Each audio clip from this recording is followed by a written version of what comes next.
G'day, I'm Owen. You've joined this week's edition of the Pub Test, where we are continuing our Jack the Ripper suspect series. And in this one, by a popular vote, a few people have requested it, so this guy moved up the list a little bit. We are looking at Charles Cross, or Charles Lechmere. Who was he? Is he a credible suspect? Let's put it to the pub test. Now, Charles was born in 1849, and his father was a shoemaker. But he also enjoyed making other things, mainly new families. So when Charles was only 3, he left the family home, left Charles's mother, never to be seen again, and set up life somewhere else. Now, it would be safe to say that it would have presented challenges for Charles growing up. As we see, circumstances for people back then were very difficult. And how do you make money? Well, they must have made do, but when Charles was 9, his mother married a police officer named Cross, last name Cross. And he passed away when Charles was 20 years old. So we could say during the formative years, between the ages of 9 all through the teens, he had this, what would seem to be a very good male role model to follow. Charles got married a year later, and then his mother also remarried a couple of years after that as well. And it said that Charles signed the marriage certificate, and he signed it as Charles Lechmere. Yet it is important to state here that in a previous census, when his stepfather was still alive, he was listed under the last name Cross. Now, this is important as we go through this discussion. And by all reports, Charles was gainfully employed all through his life. He worked as a carman. And a carman didn't drive an automobile because they didn't have them back then. But they were effectively delivery people who had some type of carriage. Either a horse and cart or maybe even a handcart, but something with wheels that they could load up and then deliver stock to. Now, it's important to know that he was a carman, not a carrier, because that is also important later in this story. Because a carrier was what we would call today an independent contractor. They had their own equipment, whether that be horse and cart or whatever, whereas a carman was employed by somebody to do the delivery with all the equipment provided. In 1902, Charles started his own grocery business. And it probably would make sense that he would do this because delivering stock to people, you would get to know quantities, you get to know what people were buying. So it would make sense eventually starting out your own business, you do something that you knew. It was in 1920 that he passed away in his 70s due to some other different health challenges. So it seems like a fairly unremarkable existence. So how does he fit in to the Jack the Ripper saga? Now, it is important to note here that we have discussed some suspects who are quite credible, but we can't prove they were anywhere near Whitechapel during the time of the murders.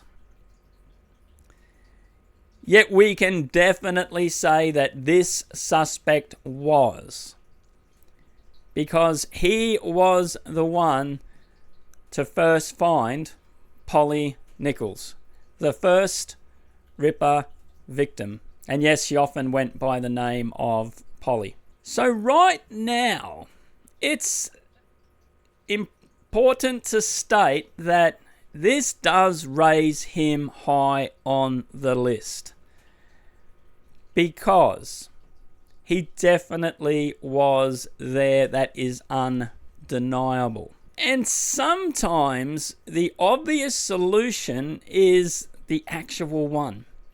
When you're writing a story or you're reading a good book, and you get to the end and you find the solution, don't you like to think, wow, I should have seen that all along? It was obvious. But the writers managed to throw a few curveballs in here and there to distract you, but you enjoy the story. Well, we've thrown some curveballs in there as regards the Jack the Ripper saga. So is this obvious answer the truth? Well, let's give this a bit of a deep dive. So to start with, yes, he found the first Ripper victim. There are two conflicting reports as to do with this, that he was walking with someone and they both came across the body, that they tried to provide modesty for this victim, but because they're running late for work, they said, well, tell the next police officer we see because we can't be late for work. And yet that story is disputed in that the second person says he came across Charles, who was already at the body. In fact, he was nervous walking down the street because he saw someone come out of the dark to the middle of the road. He goes off to the side because he thinks he's getting mugged because it was a rough area. He was concerned for his safety. But this other bloke who came out of the shadows calls him over, says, look what we've found. Neither of them know what to do. They do pull the dress down just to provide that modesty. And then they go off to tell the first police officer they see, but also they're going to be booking it to work because they needed to get there. People would suggest that that is really, really suspicious. Like if you today came across a situation like that, would your first thought be, well, I'm just going to leave this here and I'm going to get to work because, that's more important? Well, we would tend to say no, we wouldn't, because common decency, even probably laws now state you would have to stay there till the police turned up. Yet, we're not talking our times. Remembering he was a carman, he wasn't a carrier. Therefore, he was employed. And as we know, it did not take much for you to lose your job. And if you lost your job, there wasn't much social security around. So it was critical that you turned up to work so that some other bloke didn't get your job. Because it wasn't exactly super high skilled, though there were some skills, which we will look at. But after a little while, anyone probably could have done it. So it makes sense that the idea of I've got to get to work doesn't seem so suspicious when we consider it that way.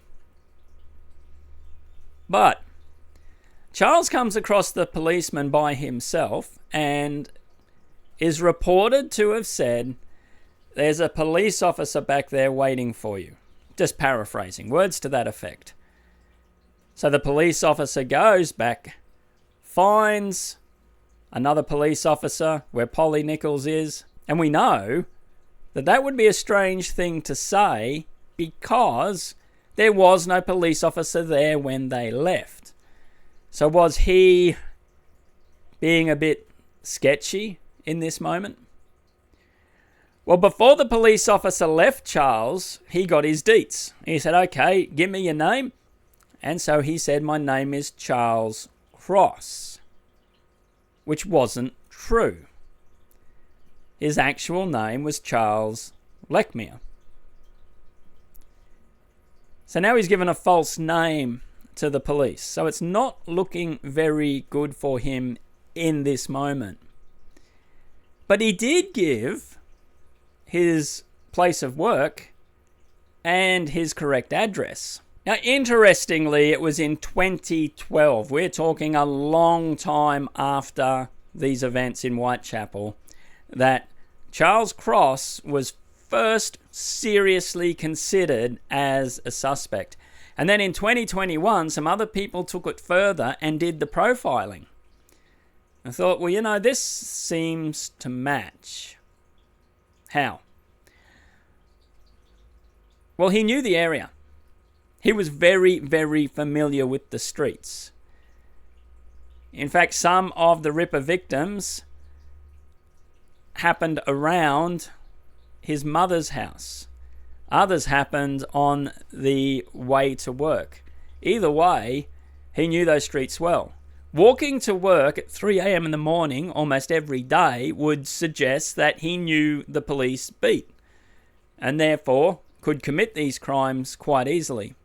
And they say, and it's not true in every case, because I know you'll be out there saying, but there's a few people that don't fit this description, but the majority of serial killers operate in a known area.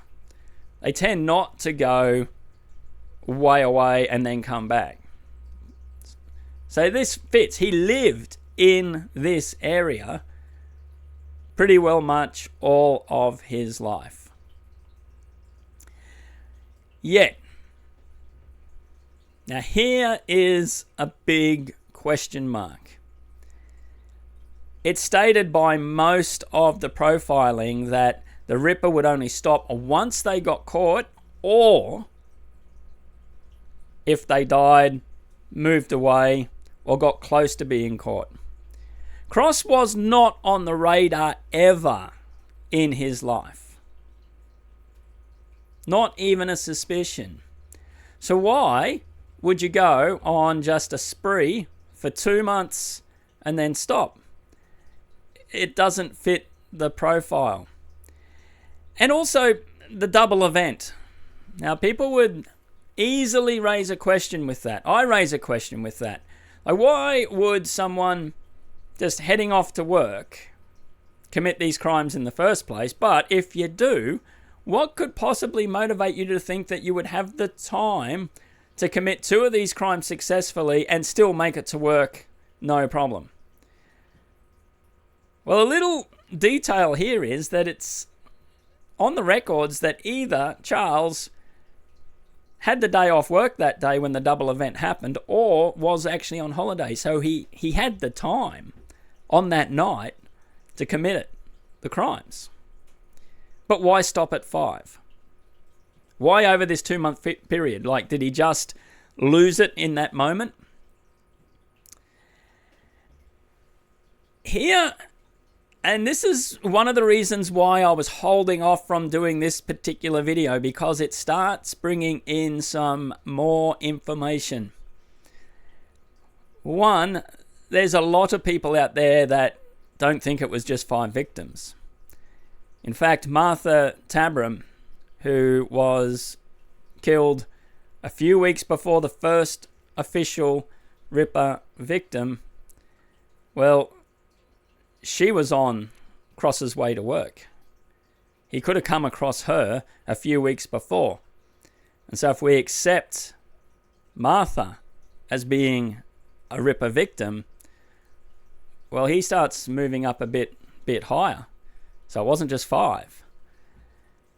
Also, and I am going to do a video series on this particular event, because Jack the Ripper was not the only suspect who committed crimes that was never found.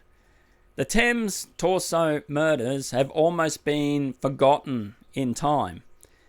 And yet, it's officially stated that 4 people lost their lives along the Thames. None of them have been identified between the years of 1887 and 1889.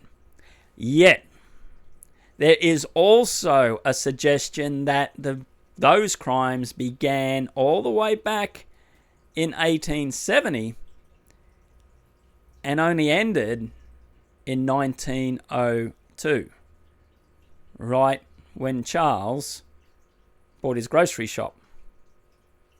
And remembering he was starting to get a bit older now, and he's no longer traveling to and from home, and then all of a sudden women were no longer being brutally attacked. So would that suggest then that Charles was a much bigger serial killer than what we could possibly have imagined. Well, let's look at some differing ideas as regards Charles. Yeah, it was said he gave a false name to the police, but is that actually true? He did use that name on a census, at least his parents did, his mother and stepfather. And I don't know about you, but if a parent abandons the family and you're only really, really young, and then someone else comes into the family, looks after you and your mother, what name do you want to be known by? Which name would you be proud of? Well, if his stepfather did really care for him, it would make sense that he was actually wanting to be known by the name Cross. But on legal documents, he would have to put his actual name. And the funny thing is, it's not like that raised any suspicion at all at the time. He told the policeman where he worked, and he did not lie about that. He told the policeman where he lived, and that was also truthful. They could find him when they wanted him to go to the inquest. It's not like they would have turned up to his work and said, "Oh, we're looking for Charles Cross," and they're like, "Who are you talking about?" "Oh, he looks like that bloke over there." "Oh, you mean Lecky?" "Yeah, hey Lecky, why are you telling people your name's Crossy?" Sorry, that's an Australian thing. We add names and shorten names and do weird things with names. Come out to Australia, you'll get a really cool name. But my point is, he could have very well have been known by that name, and it did not raise any issues to anybody. And just making a quick statement, it takes a lot more to be a parent than just having a child. Like, parenting involves sticking around and helping raise your children. That's just a personal opinion. And at the inquest, when the policeman said, "He told me there's a policeman waiting," Charles says, "No, I never said that. Never said that at all. I said you're wanted back there." Words to that effect. No one blew up about that or started thinking, "Well, this guy's really shady for saying things like that.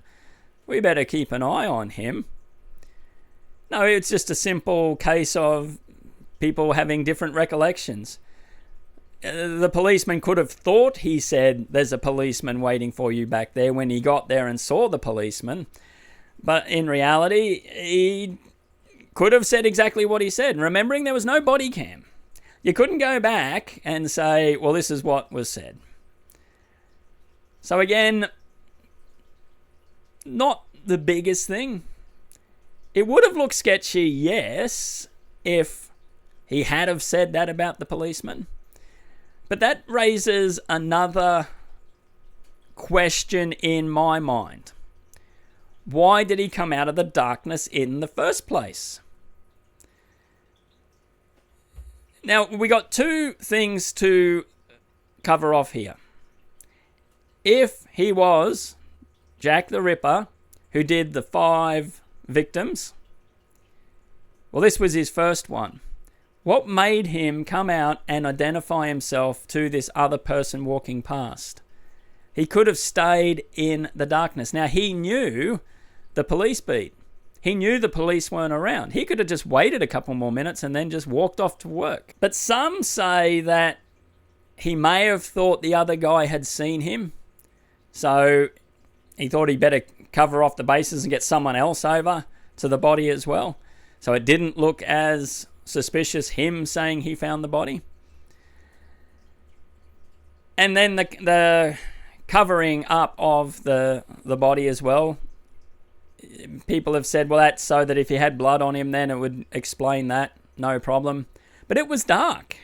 He was on his way to work. It's not like the police officer would have seen much of that regardless.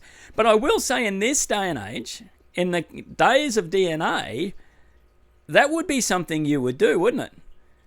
Like, if you committed the crime and you thought someone else had seen you, you'd want to get your hands on everything you could and say, "Look what I found." So when they come and do the DNA swab, and they match the DNA, they go, well, that was his DNA, and we know that he touched the body, so we can rule that out. We're looking for someone else's DNA. But there was no DNA back then. And added to the fact that he was never on the police radar. Now, this is an interesting one. The fact he just never seemed to get into trouble after this makes him both look innocent and guilty at the same time. Strange, isn't it? But a lot of these nutters who have gone out and done these horrendous crimes appear normal. They're often law-abiding citizens in most situations other than this. So he could have just been a law-abiding citizen, or he could have just been a total nutter. So to sum up, was Charles Jack the Ripper? Well, he was there. He knew the streets very well. He was out and about when all the events happened. But why did they stop after 5? Well, if we consider the Thames Torso murders, that was a different method of operation, different MO entirely. And do people really change their way of doing things? Well, that is a matter for consideration. But for me, I'd have to say at the moment, he would be top of the list. Number 1. Because quite simply, he's the first person we can really place on the scene definitively. We have a few more of them to go, though, so we'll see where he stands as we get down that track. But thank you very much for watching. It is genuinely appreciated. If you enjoyed this video, give us a like. Check out the books. I'm Owen, and we will see you on the next intriguing case of the pub test.